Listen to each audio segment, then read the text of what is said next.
Hello kids, this is Ankit Jangam. I welcome you 10th chapter of your book that is Work and Energy. In this chapter, we're going to study about work, energy and power and multiple factors that affect them. Let's start the video. In today's video, we're going to learn about work. So, what is work? Whenever we talk about work, we need to know that every object we affect is in work or not. हम बोलते हैं generally अगर मैंने कोई book उठाई तो क्या मैंने उसके लिए वर्क डन करा? जनरली वर्क डन के लिए हम बोलते हैं कि कितनी मेहनत एक इंसान ने करी। हो सकता है you sitting on your table studying hard and hard and hard, but क्या आपने वर्क डन करा है? हो सकता है आंसर नो हो। सो साइंटिफिकली वर्क डन बहुत ही अजीब और अलग टर्म है। तो उन्हीं को समझना है कि कैसे हम हर चीज को वर्क डन नहीं कह सकते और किन चीजों को वर्क डन कहना है। सो जब भी मैं बात करूंगा वर्क डन की,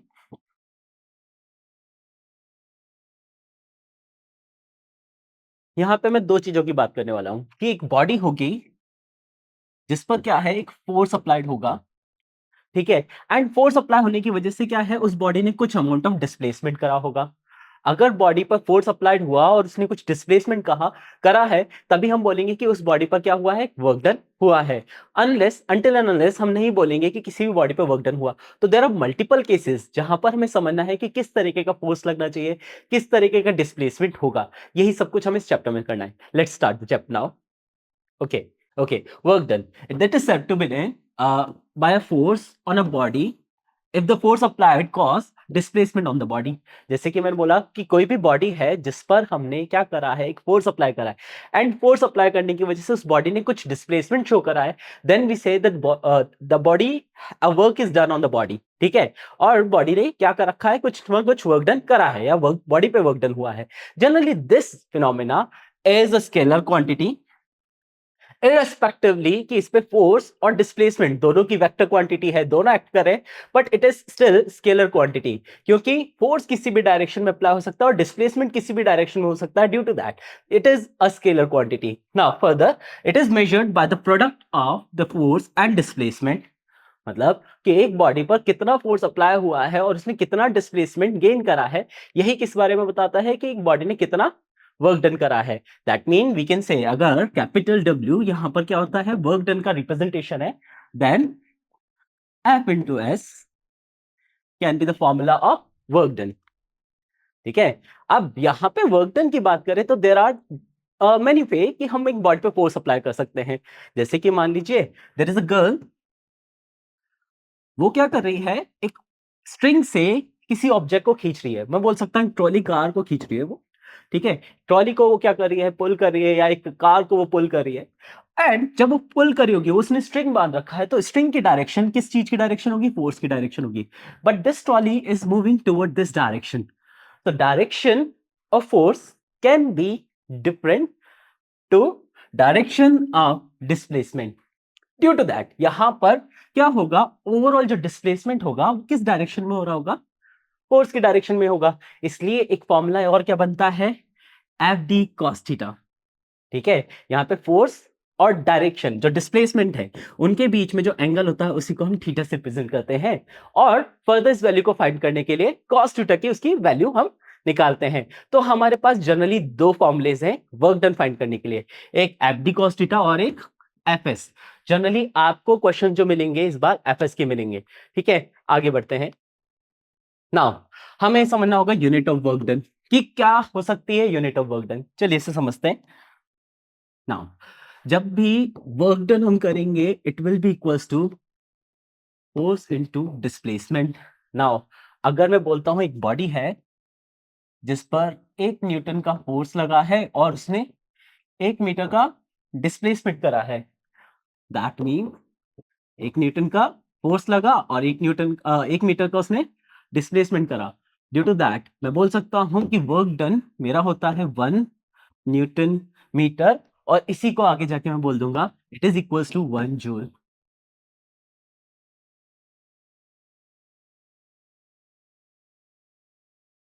ठीक है। And this 1 joule is also present by capital J. चलिए समझते हैं आगे। नाउ तो वर्क डन क्या है, when a force of 1 newton move a body through a distance of 1 metre then in its own direction, then we say the work done is equals to 1 joule. उसे solve भी कर रखा है कि 1 joule equals to 1 newton metre. तो ऐसा unit of work done is joule. ठीक है, आगे चलते। नाउ वर्क डन एनालिसिस, हमें एनालाइज करना है कि वर्क डन कैसा हुआ है, क्यों हुआ है, कहां हुआ है, can it be positive, negative और जीरो। इसी कंडीशन को समझते हैं। जब पहली कंडीशन है व्हेन द वर्क डन, हमको पता लगाना है कि वर्क डन कब हुआ, जब फोर्स एंड डिस्प्लेसमेंट दोनों की डायरेक्शन क्या है, सेम है। जिस डायरेक्शन में फोर्स अप्लाई हुआ बॉडी पे, उसी डायरेक्शन में अगर क्या है आपका डिस्प्लेसमेंट हुआ है। चलिए समझते हैं इसे। सो अगर एक बॉडी है जिस पर एक फोर्स अप्लाई हुआ और उसी डायरेक्शन में बॉडी ने क्या करा है, डिस्प्लेसमेंट शो करा। In this case as you can see, अगर मैं इस पॉइंट को सेंटर बोलता हूं, यहां पर जो एंगल बन रहा है फोर्स और आपके डिस्प्लेसमेंट में will be 0 degree. Due to that जो वर्क डन होगा that is F D cos theta is equals to F D cos 0 degree. Now cos theta असल में एक फंक्शन है, रिलेशन है, जो कि एंगल्स और एंगल्स के आर्म्स के बीच में रिलेशन बताता है। ठीक है, तो जनरली cos 0 की वैल्यू होती है, cos 0 की वैल्यू होती है 1। ड्यू टू दैट यहाँ पे आपका वर्क डन का वैल्यू बन जाएगा एफ डी। इससे हमें ये पता चला कि जो वर्क डन होगा, जब भी फोर्स और डिस्प्लेसमेंट की डायरेक्शन सेम होगी, तो वर्क डन हमारा क्या होगा, पॉजिटिव होगा। ठीक है, अब काफी सारे केसेस में हम क्या बोलेंगे, इसी केस में बोलेंगे कि जो भी हमारा वर्क डन हुआ वो कैसा रहा, पॉजिटिव रहा। चलिए समझते हैं इसे आगे। ठीक है, जैसे कि ये केस था, यहां पर हमारा थीटा क्या था, 0 था। इस केस में हमें क्या पता चल गया, जो वर्क डन हुआ है बॉडी पे वो क्या रहेगा आपका, पॉजिटिव रहेगा। ठीक है, दिस वर्क डन, जब भी डायरेक्शन क्या है डिस्प्लेसमेंट की और फोर्स की सेम है, तो हमारा वर्क डन क्या रहेगा, पॉजिटिव रहेगा। अब कौन से वर्क डन है या किस केसेस में हम बोलेंगे कि वर्क डन हमारा पॉजिटिव है, जब direction of force and direction of displacement are same. चलिए कुछ केसेस समझते हैं जिन पर ये रेगुलरली होता है। जैसे कि हमारा पहला एग्जांपल है किकिंग ऑफ फुटबॉल। जब भी मैं एक बॉल को क्या करूंगा, किक करूंगा, जिस डायरेक्शन में मैंने बॉल को किक करा होगा उसी डायरेक्शन में मेरे बॉल का मूवमेंट होगा। तो direction of force and direction of displacement both are same. तो वर्क डन कैसा हुआ, इस केस में वर्क डन आपका क्या रहेगा, आपका पॉजिटिव रहेगा। ठीक है, वहीं मैं बोलता हूं पुलिंग अ बॉक्स। अगर मैं एक बॉक्स को क्या करता हूं, पुल करता हूं, जिस डायरेक्शन में मैंने फोर्स लगाया उसी डायरेक्शन में उसका क्या हो, डिस्प्लेसमेंट हो, तो इस केस में भी आपका वर्क डन क्या रहेगा, पॉजिटिव रहेगा। नेक्स्ट केस समझते हैं। अब आगे देखते हैं कि एप्पल फॉल, अगर एक ट्री से एप्पल गिरा है, यहां उस एप्पल पे जो डायरेक्शन ऑफ फोर्स है वो है ग्रेविटी की, एंड उसका डिस्प्लेसमेंट भी किस टुवर्ड है, अर्थ की टुवर्ड ही। तो दोनों का डायरेक्शन यहाँ पर क्या है, सेम है। दैट मीन यहाँ पे भी वर्क डन क्या होगा, पॉजिटिव होगा। सो इस केस में भी हमें क्या पता है, the apple moves in the same direction as the gravitational force pulling it down.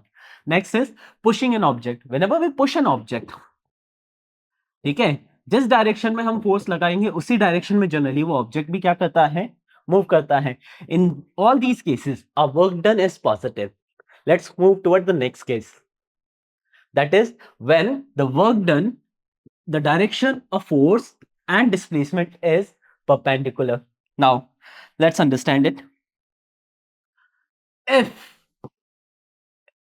एक बॉडी की मैं बात करता हूं जिस पर परपेंडिकुलर डायरेक्शन में फोर्स लग रहा है and the displacement of the body is perpendicular, मान लीजिए यहां पर डायरेक्शन है डिस्प्लेसमेंट का एंड ऊपर की तरफ फोर्स लग रहा है, अल्टीमेटली देखेंगे तो इन दोनों के बीच में एंगल बन रहा है 90 डिग्री का। Now on the basis of formula F D cos theta, that will be here F D cos 90 degree. Now अब इस रिलेशन cos 90 डिग्री की जो वैल्यू होती है वो होती है 0। ड्यू टू दैट आपका वर्क डन इस केस में हो जाएगा 0। तो जब वर्क डन जीरो जूल हो गया, मतलब कि जब भी फोर्स एंड डिस्प्लेसमेंट की डायरेक्शन एक दूसरे के परपेंडिकुलर होगी, उन केसेस में वर्क डन आपका क्या हो जाएगा, जीरो हो जाएगा। नाउ इस केस में क्या होगा, as the work done and the force are right angle to each other, they are perpendicular to each other, so work done will be zero. Now इसी को आगे समझते हैं कि किस केसेस में ऐसा हो सकता है। a table on the floor, ठीक है, टेबल की बात करते हैं। whenever there is a table lying on a floor, उसके केस में उसका जो फोर्स उस पर लग रहा होगा that will be its weight, ठीक है। आइदर इस केस में कोई भी डिस्प्लेसमेंट नहीं हो रहा, ठीक है। अब यहां पर क्या होगा, डिस्प्लेसमेंट क्या होगा, जीरो है। When the displacement is zero, उस केस में अपने आप ही वर्क डन क्या हो जाएगा, जीरो।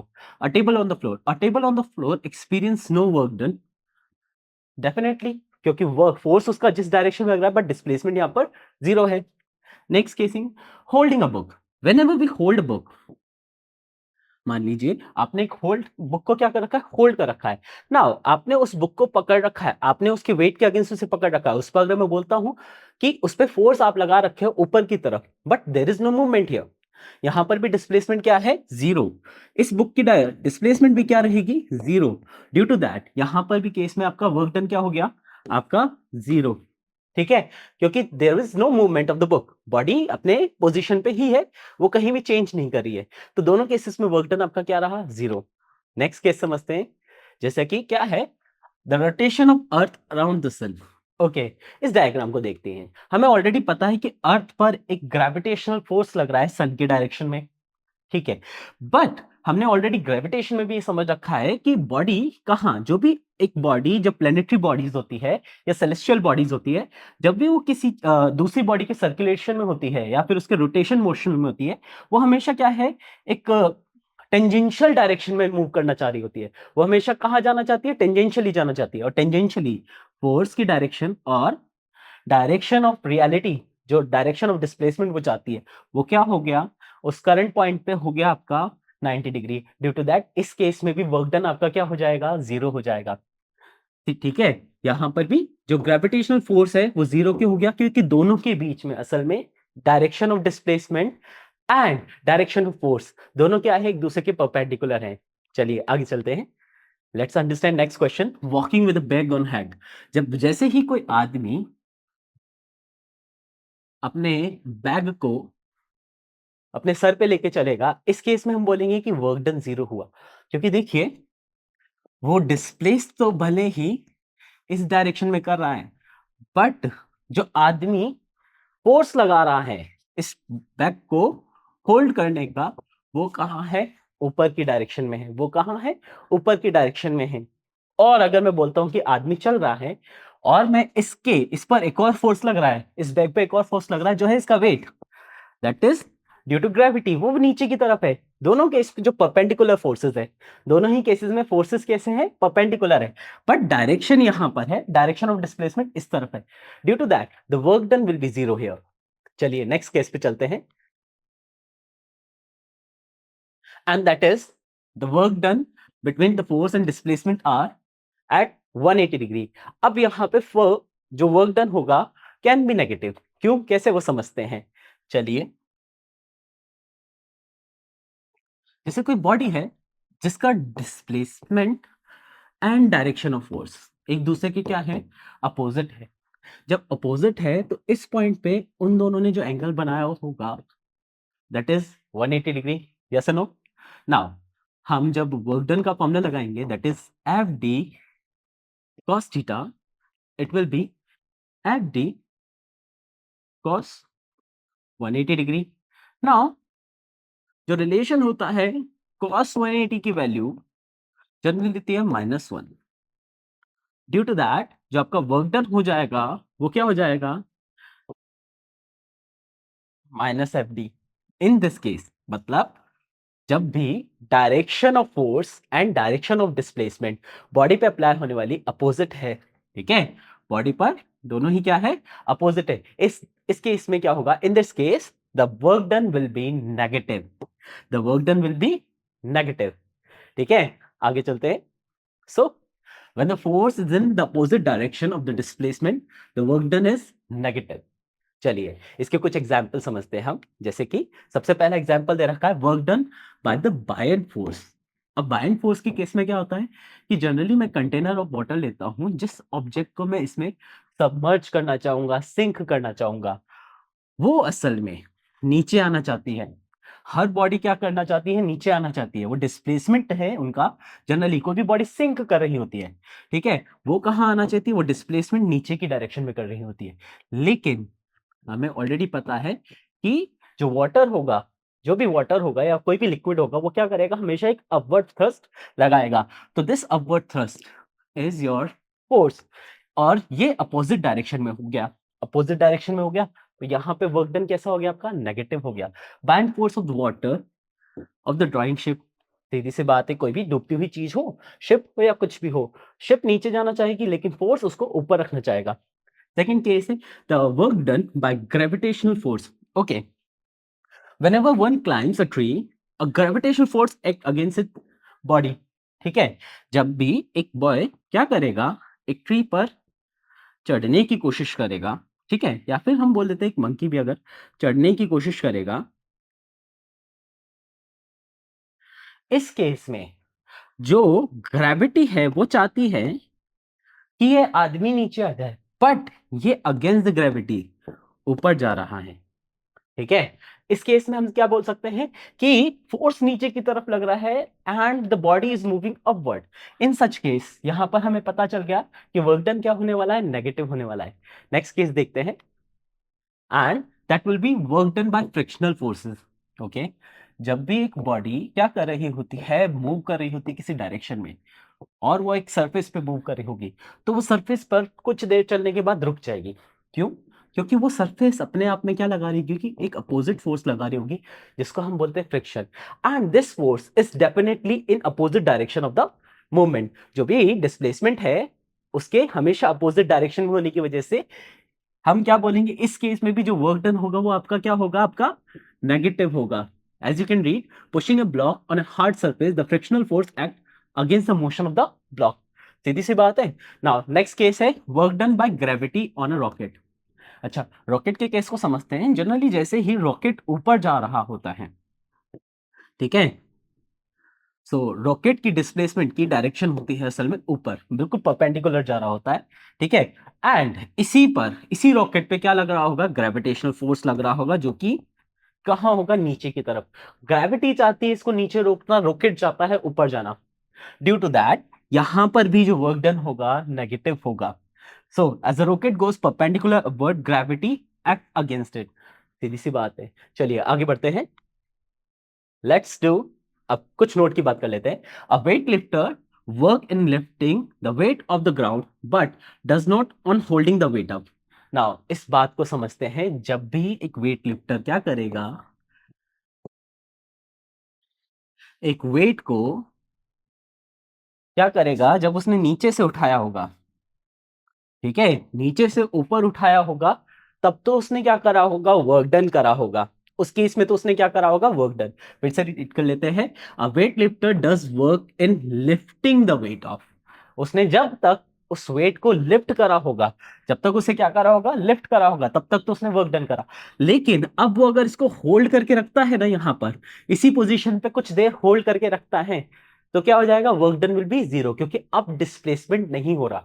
जब तक उसने उठाकर ऊपर तक लाया तब तक तो वर्क डन था, लेकिन होल्ड करने में वर्क डन नहीं होगा। एज इट सेज, तो होल्ड करते टाइम वर्क डन नहीं होगा। सो एक बात हमेशा हमें पता चल गई, अगर किसी भी बॉडी पर फोर्स एप्लीकेशन जीरो है तब वर्क डन नहीं होगा। डिस्प्लेसमेंट अगर जीरो है, वर्क डन नहीं होगा। So if the displacement is zero, then work done is definitely zero. Next चलते हैं आगे। Let's move toward an question now. What does it says? समझते हैं। A force of 5 newton acting on object and it displace to 2 meter. एक body पर 5 Newton का force लगा है, 2 न्यूटन तक मूव कर सके। हमें जानना है direction. The object is displaced in the direction of force. Now ठीक है, हमें पता चल गया। नाउ वर्क डन का फॉर्मूला लगेगा F into S. Now force है आपका 5, डिस्प्लेसमेंट है 2, answer will be 10 newton meter और सिंपली 10 जूल। चलिए सॉल्यूशन देखते हैं इसका। नाउ सिंपली इसने भी यही करा है, सिंपली मल्टीप्लाई करा और 10 जूल वैल्यू निकाली। नेक्स्ट एग्जांपल पे चलते हैं। Now what it is, a porter lifter lifts a luggage of 15 KG. 15 KG का लगेज एक पोर्टर ने अपने ऊपर रखा है फ्रॉम द ग्राउंड एंड अपनी हाइट पे 1.5 मीटर की हाइट है उसकी, और उसने अपने हेड पे रख लिया। Now calculate the work done by him on the luggage. Okay, now luggage को उठाने में कितना वर्क डन करा वो हमें पता करना है। चलिए समझते हैं इसे। नाउ हमारे पास यहां पर देखिए डिस्प्लेसमेंट था 1.5 मीटर, ठीक है, एंड फोर्स हम हो जाएगा मास इनटू ग्रेविटी। ठीक है, हमें क्या दे रखा है, मास दे रखा है इस केस में 15 केजी एंड ग्रेविटी दिए क्या क्वेश्चन नहीं दिए, तो हम क्या मानेंगे 9.8 मीटर पर सेकंड स्क्वायर। चलिए, हो सकता है इस क्वेश्चन के लिए 10 भी ले रखा होगा, ठीक है। ओके, नाउ अब हमें क्या करना है, हम दोनों के हिसाब से वैल्यू निकाल लेंगे, ठीक है। नाउ सबसे पहले तो डायरेक्शन ऑफ फोर्स समझते हैं कि देखिए लिफ्टर ने या पोर्टर ने जब उस लगेज को उठाया होगा, ठीक है, जिस भी लगेज को उठाया होगा, तो नाउ डायरेक्शन ऑफ फोर्स भी ऊपर की तरफ रहा होगा एंड डायरेक्शन ऑफ डिस्प्लेसमेंट भी कहां रहा होगा, ऊपर की तरफ रहा होगा। सो इस केस में हमें एक बात तो पता चल गई कि जो भी हमारा वर्क डन है इट विल बी पॉजिटिव, ठीक है। अब इस केस में हमारा वर्क डन का फॉर्मूला हो जाएगा एम जी एंड एस। चलिए मल्टीप्लाई कर देते हैं, पहले हम 9.8 वाली वैल्यू ले लेते हैं एक बार।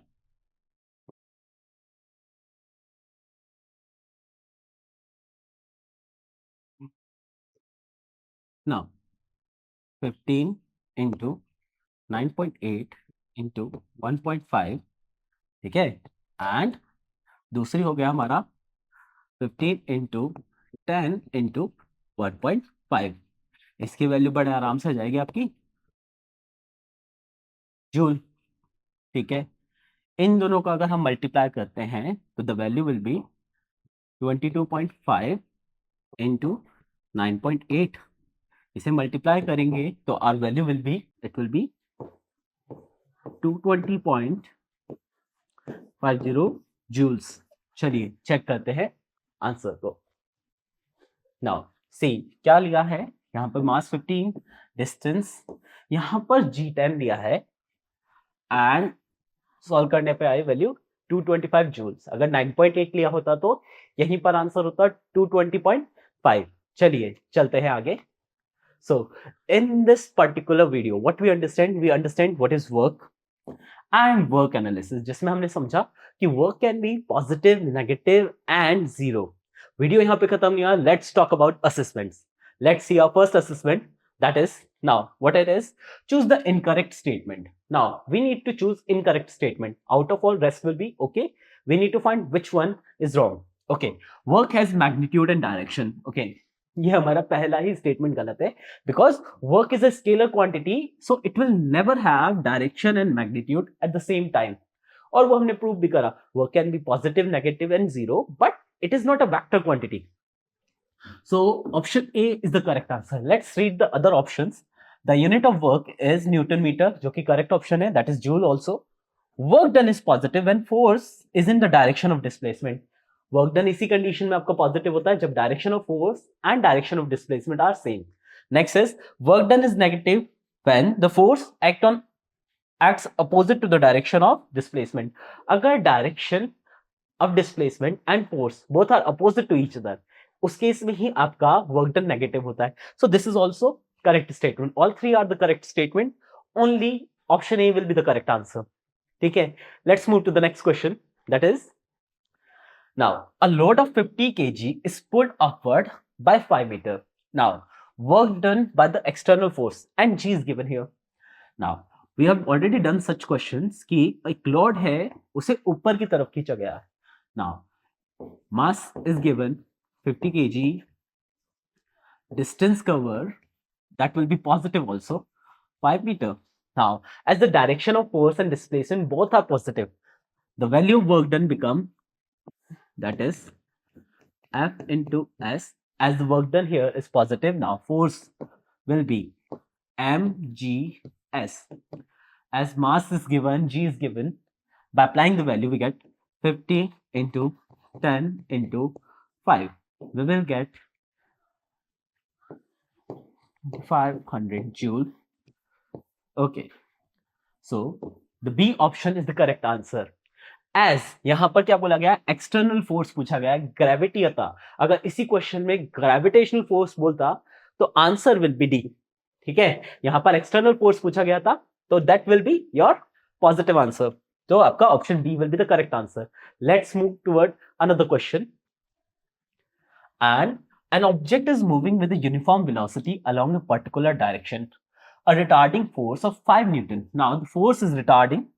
That means direction of force is minus 5 Newton. It's opposite to the motion is applied in the direction as shown. The object stop after a displacement of 5 meter. S is given 5 meter. Now, what is the work done by the retarding force?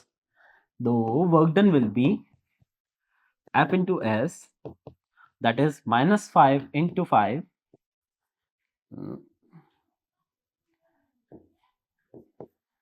That will be minus 25 joule.